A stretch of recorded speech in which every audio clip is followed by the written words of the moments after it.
तो चलिए सबसे पहले मैं आपको जानकारी दे दूं कि ये जो फॉर्म है वो आपका गवर्नमेंट ऑफ इंडिया अर्थात भारत सरकार की रहने वाली है, भारत सरकार की ओर से निकला है। कैबिनेट सेक्रेटेरिएट के पद पे अर्थात हिंदी में जिसको कैबिनेट सचिवालय कहते हैं उसकी ओर से आपका वैकेंसी रहने वाला है, यानी पोस्ट का नाम आपको याद रखेगा कैबिनेट सेक्रेटेरिएट अर्थात कैबिनेट सचिवालय। ठीक है, ग्रुप बी की ये भर्ती है। टोटल 160 पदों पे यानी टोटल नंबर ऑफ पोस्ट आपका 160 रहने वाला है। ये पदों की संख्या याद रखेगा आपका टेंटेटिव है, यानी अभी जो है इस नोटिस के अनुसार इसमें पदों की संख्या 160 बताया जा रहा है, लेकिन फ्यूचर में जो है आपका भविष्य में जो है इसमें पदों की संख्या जो है वो बढ़ भी सकता है। तो याद रखिएगा कुल आपका टोटल 160 पद है, जिसमें आपका जो है इंफॉर्मेशन टेक्नोलॉजी अर्थात आईटी से जो 80 वैकेंसी है और इलेक्ट्रॉनिक कम्युनिकेशन से जो आपका 80 वैकेंसी है। तो याद रखिएगा आईटी और ईसी दोनों को मिला के इसमें कुल पदों की संख्या 160 पद है। तो याद रखें कैबिनेट सेक्रेटेरिएट अर्थात कैबिनेट सचिवालय की यह भर्ती होने वाली है। विज्ञापन संख्या इसका है 1/2024।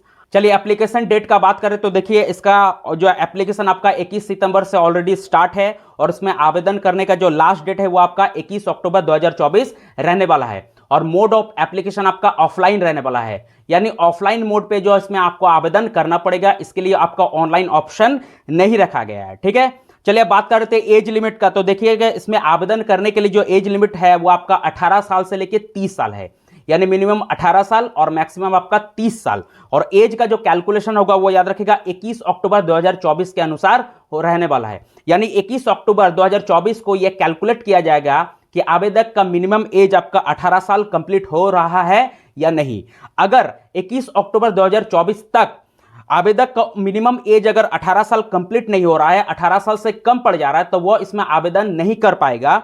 और साथ ही साथ मैक्सिमम एज का कैलकुलेशन भी आप याद रखिएगा 21 अक्टूबर 2024 के अनुसार रहने वाला है। और साथ ही साथ इसमें जो है रिजर्व कैटेगरी के जो कैंडिडेट है, जैसे आपका ओबीसी वालों को 3 साल का और एससी एसटी वाले को जो है आपका 5 साल का जो है अधिकतम उम्र में छूट अर्थात एज रिलैक्सेशन मिलने वाला है। ठीक है, चलिए अब बात कर लेते हैं क्वालिफिकेशन का। तो देखिए इसमें आवेदन करने के लिए जो क्वालिफिकेशन रहेगा वो आपका बीटेक और एमएससी पास रहेगा। ठीक है, यानी अगर किसी का बीटेक कंप्लीट हो चुका है या एमएससी कंप्लीट हो चुका है तो वो इसमें आवेदन कर सकता है, लेकिन साथ ही साथ उसके पास जो है गेट का स्कोर कार्ड भी रहना होगा। तो सबसे इंपॉर्टेंट चीज है कि इसमें आवेदन वही कर सकता है जिसके पास आपका गेट स्कोर कार्ड रहेगा। ठीक है, चलिए अब बात कर लेते हैं फी का।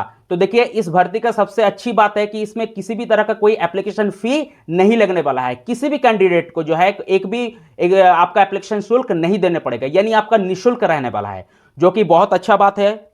चलिए अब बात कर लेते हैं सिलेक्शन प्रोसेस का। तो देखिए इस भर्ती में किसी भी तरह का आपका जो कोई एग्जाम नहीं लिया जाएगा, किसी भी तरह का कोई रिटन एग्जाम नहीं लिया जाएगा। इसमें सबसे पहले जो याद रखिएगा आपका गेट के स्कोर के आधार पर इसमें कैंडिडेट को शॉर्टलिस्ट किया जाएगा। फिर शॉर्टलिस्टेड में के लिस्ट में जिन जिन स्टूडेंट का नाम आएगा, जिन जिन आवेदकों का नाम आएगा, उनको जो है इंटरव्यू के लिए बुलाया जाएगा। फिर इंटरव्यू में जो अगर क्वालिफाई कर जाएगा तो फिर उसका जो है डॉक्यूमेंट्स वेरिफिकेशन होगा और सारा डॉक्यूमेंट्स जब सही पाया जाएगा, डॉक्यूमेंट्स में किसी भी तरह का कोई त्रुटियां या गलती नहीं होगा, तो फिर उसका जो है मेडिकल होगा। एट दैट उसका सिलेक्शन होने वाला है। तो सबसे खास बात है कि इसमें कोई रिटन एग्जाम नहीं होगा, सिर्फ और सिर्फ आपके गेट के स्कोर पे कैंडिडेट को शॉर्टलिस्ट किया जाएगा। ठीक है, तो जिसका गेट का स्कोर जो है अच्छा रहेगा, उसमें जो है इस भर्ती के अकॉर्डिंग उसका शॉर्टलिस्ट होने का जो चांस सबसे अधिक रहने वाला है। ठीक है, चलिए अब बात कर लेते हैं सैलरी का, कि अगर मान लीजिए किसी का इसमें सिलेक्शन होता तो उसको सैलरी याद रखेगा लेवल 7 के हिसाब से मिलने वाला है, जो कि बहुत अच्छा रहने वाला है। चलिए बात कर लेते हैं इंटरव्यू सेंटर का। तो देखिए इसमें इंटरव्यू सेंटर के अंतर्गत जो है ये सभी लोकेशन आपका रहने वाला है, जिसमें आपका चेन्नई रहने वाला है, गुरुग्राम रहने वाला है, गुवाहाटी, जम्मू, जोधपुर, कोलकाता, लखनऊ और मुंबई। तो ये जो आपका सेंटर है, ये इसमें से कोई भी आप सिलेक्ट कर सकते हैं आपके मन मुताबिक, जिसको भी आप सिलेक्ट करना चाहते हैं, और उसी में आपको इंटरव्यू देने के लिए जाना पड़ेगा। ठीक है, स्क्रीन पे आप जो एड्रेस देख रहे हैं, इसी एड्रेस पे आपको इसके आवेदन फॉर्म को जो है ऑफलाइन मोड पे अर्थात बाय पोस्ट आपको सेंड करना पड़ेगा। याद रखिएगा मोड ऑफ एप्लीकेशन आपका ऑफलाइन रहने वाला है, ऑनलाइन मोड नहीं है, ऑनलाइन मोड का कोई भी ऑप्शन नहीं है। तो ये जो स्क्रीन पे आप जो एड्रेस देख रहे हैं, इस एड्रेस को अच्छे से नोट कर लीजिए और इसी एड्रेस पे आपको जो है बाय पोस्ट यानी पोस्ट के द्वारा जो आपको फॉर्म को जो है सेंड करना पड़ेगा। ठीक है, लास्ट डेट से पहले। ठीक है, तो देखिए यही की जो डिटेल्स था इस फॉर्म के रिगार्डिंग इस भर्ती से जुड़ा हुआ, जिसको मैंने आपको बता दिया।